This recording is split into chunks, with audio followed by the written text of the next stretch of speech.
احساس اور جذبے کے ساتھ متحرک۔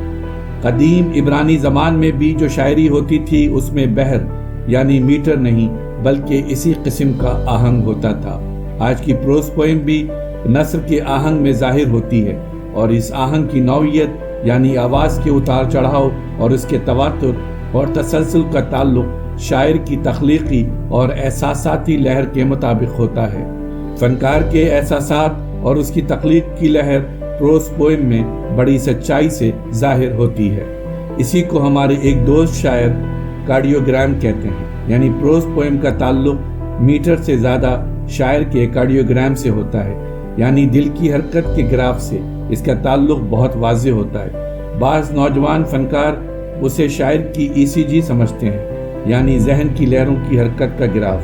پروز پوئم میں جو آہنگ ظاہر ہوتا ہے اس کا تعلق فکر اور جذبے دونوں سے ہوتا ہے، یعنی شعری تجربے میں ذہن اور جذبہ دونوں شریک ہوتے ہیں۔ اسی لیے پروز پوئم کے آہنگ کو شاعر کی ECG اور کارڈیوگرام ان دونوں کا سینتھیسس سمجھنا چاہیے، یا ان دونوں کا نقطۂ اتصال۔ اب جہاں تک پروز پوئم میں سریلے پن کا سوال ہے، یہ عرض کرنا ضروری ہے کہ بہت سی ایسی نثری نظمیں شائع ہو رہی ہیں جن میں نہ شاعر کا ذاتی آہنگ ملتا ہے اور نہ کسی میلوڈی کا احساس ہوتا ہے، تو ہم ان کے ذکر سے گریز کرتے ہیں اور اعلیٰ نثری نظموں کے سلسلے میں یہ بتانا ضروری سمجھتے ہیں کہ شاعری شور سے نہیں پیدا ہوتی، نہ بھدی نہ خوشگوار اور بے سری آوازوں کے مجموعے کا نام ہے، بلکہ شاعری کا تعلق سریلی اور خوشگوار آوازوں کے تسلسل سے یقیناً ہے۔ آج ہمیں جو آوازیں سریلی اور جمالیاتی ذوق کو تسکین دینے والی محسوس ہوتی ہیں، انہی کی بنیاد پر ہمارے سامنے جدید موسیقی آئی ہے۔ رابوں کی نثری نظموں میں کاؤنٹر پوائنٹ بہت اہم ہوتا ہے۔ کاؤنٹر پوائنٹ دراصل موسیقی میں اس سر سے پیدا ہوتا ہے جو دوسرے سروں کے تضاد میں ابھارا گیا ہو۔ یہ تضاد آہنگ اور میلوڈی کی دنیا میں بہت اہمیت رکھتا ہے۔ جس طرح مصوری میں رنگوں کا تضاد یا شکل اور پس منظر کا تضاد تصویر میں ایک نئی زندگی دوڑا دیتا ہے، اسی طرح میلوڈی کی دنیا بھی اپنی سریلی کیفیتوں کے باوجود متضاد سروں سے تعلق رکھ سکتی ہے۔ اس لیے بظاہر ایک ناگوار سر اور دوسروں کے ساتھ یا ان سے متصادم ہو کر مجموعی طور سے میلوڈی میں حصہ لے سکتا ہے۔ اس طرح نثری نظم میں ایسے الفاظ جن کی آوازیں بظاہر درست اور ناگوار محسوس ہوں لیکن دوسرے لفظوں کے سروں کے در و بس میں میلوڈی پیدا کرنے میں شریک ہو سکتے ہیں۔ یہ میلوڈی نثری نظم میں ترکیبوں کی ہم آہنگی سے بھی پیدا ہو سکتی ہے۔ میلوڈی آوازوں کے خوشگوار تسلسل سے پیدا ہوتی ہے، لیکن جس طرح جدید عہد کی جمالیات نے بھدے پن کو بھی قبول کیا ہے، اسی طرح بعض ناخوشگوار آوازیں بھی نثری نظم کے پورے قامت میں خوشگوار ہو سکتی ہیں۔ میلوڈی لفظوں اور آوازوں کے تسلسل سے پیدا ہوتی ہے اور ہارمونی کا تعلق بیک وقت مختلف آوازوں کے مجموعی تاثر سے ہے۔ موسیقی کا تعلق سیدھے سادے آہنگ اور میلوڈی سے بھی ہے اور پیچیدہ ہم آہنگی سے بھی۔ پروز پوئم میں نثر کا آہنگ، نثر کی میلوڈی اور نثر کی ہارمونی ہوتی ہے۔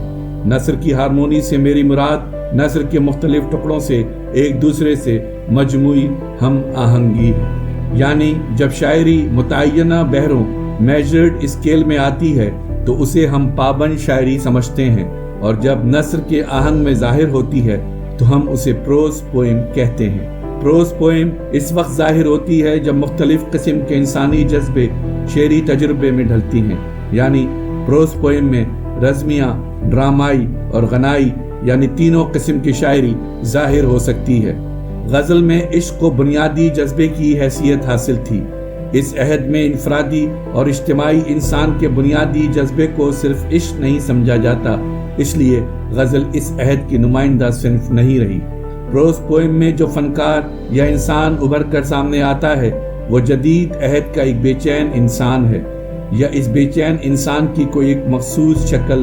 یہی جدید انسان غزل میں جزوی طور سے، نظم جدید میں اس سے زیادہ اور پروز پوئم میں بھرپور طور سے سامنے آتا ہے۔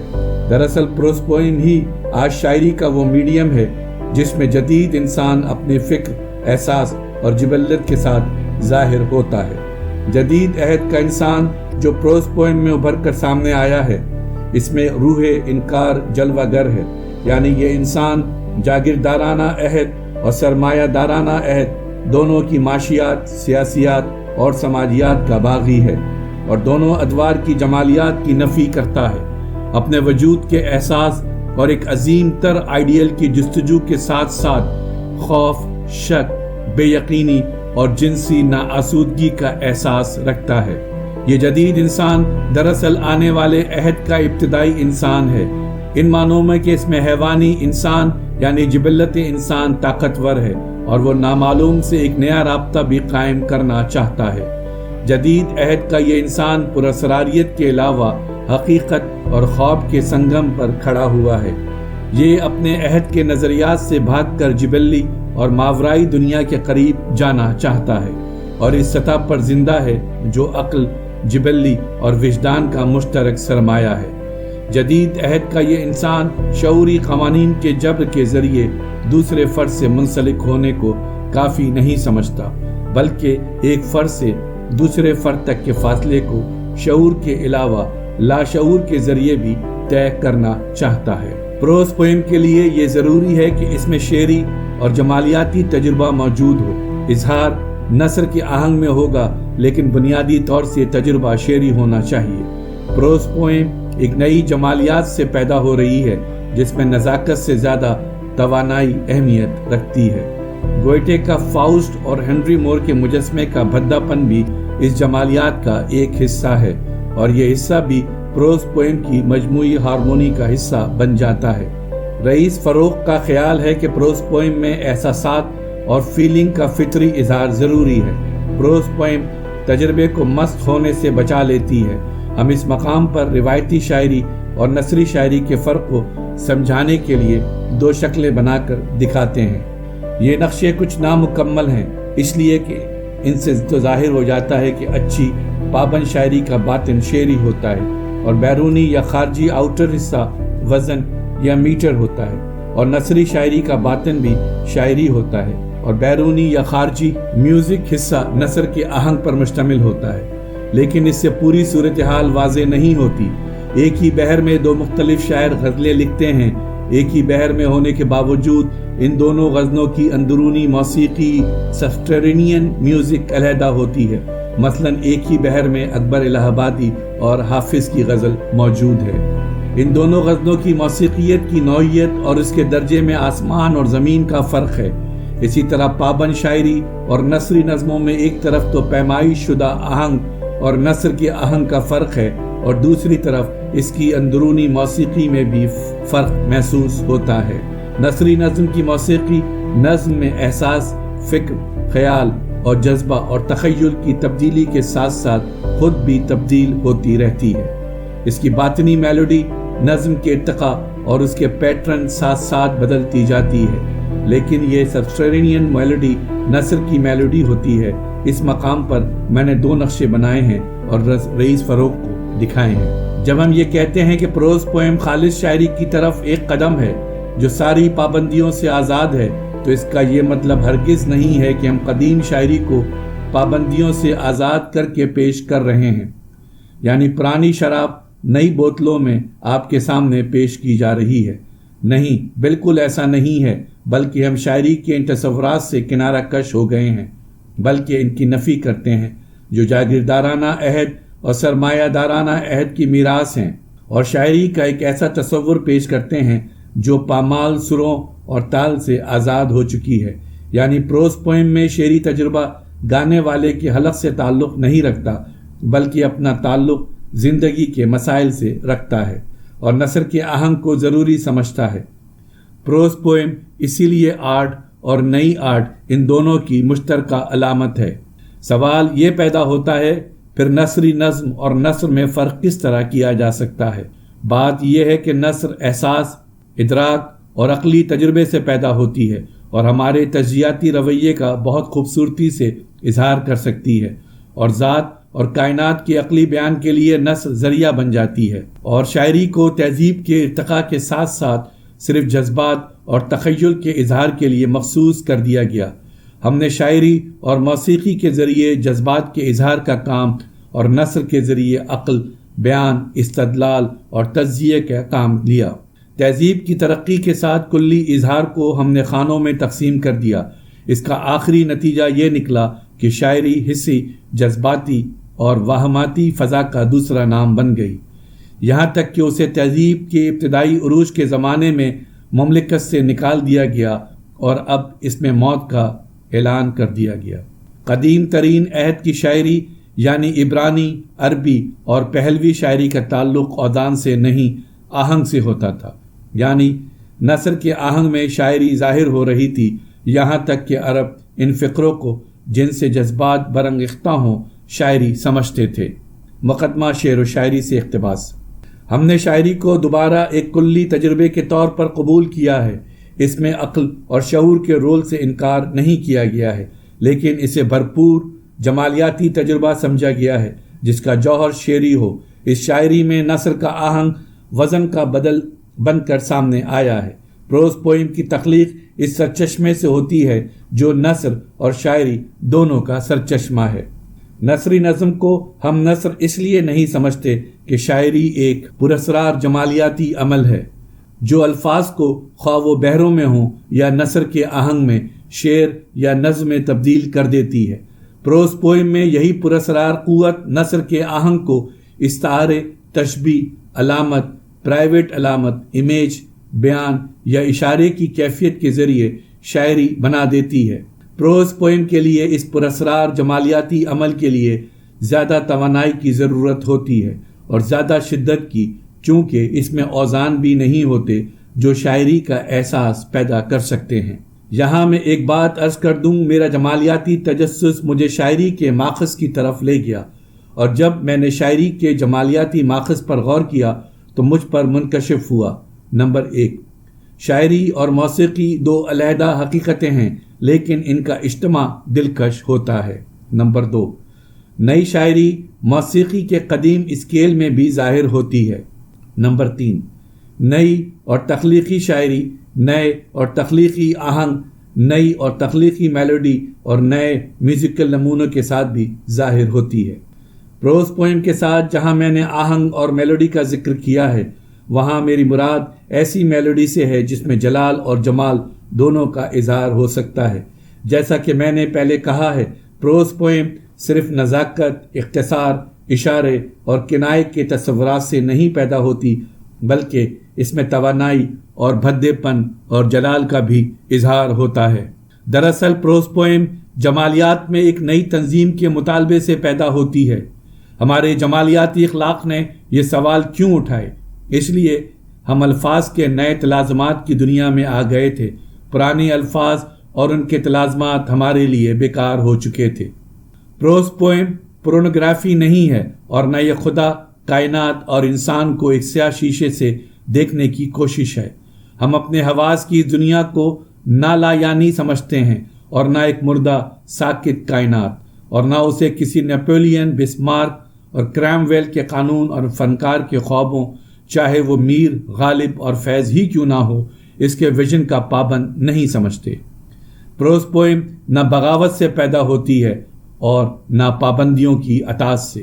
اس کے باوجود پروز پوئم کی اپنی ایک ساخت اور اپنی ایک سالمیت ہوتی ہے، یعنی ساختیاتی استحکام۔ اس میں فینٹیسی کا عمل بھی ہو سکتا ہے اور اشاراتی مضمرات بھی ہو سکتے ہیں، مگر نئی حیثیت پروز پوئم کے تخلیقی عمل کو روبکار لانے کے لیے ضروری ہے۔ پروز پوئم میں دراصل ہماری ہم عصر زندگی کے تشنج اور اس کے کرب کو اپنی نئی حیثیت کے ساتھ تخلیقی عمل کا موقع ملا ہے۔ شکریہ۔ ہماری ویڈیوز کو لائک اور شیئر ضرور کریں، اور اگر آپ اس چینل کے سبسکرائبر ہیں تو ہماری طرف سے شکریہ قبول فرمائیں، اور اگر آپ نے اب تک سبسکرائب نہیں کیا تو اس چینل کو فوراً سبسکرائب کر لیں اور بیل آئیکن سے notification for all per click کریں تاکہ آئندہ آنے والی ہر نئی ویڈیو آپ کو مل سکے۔ شکریہ۔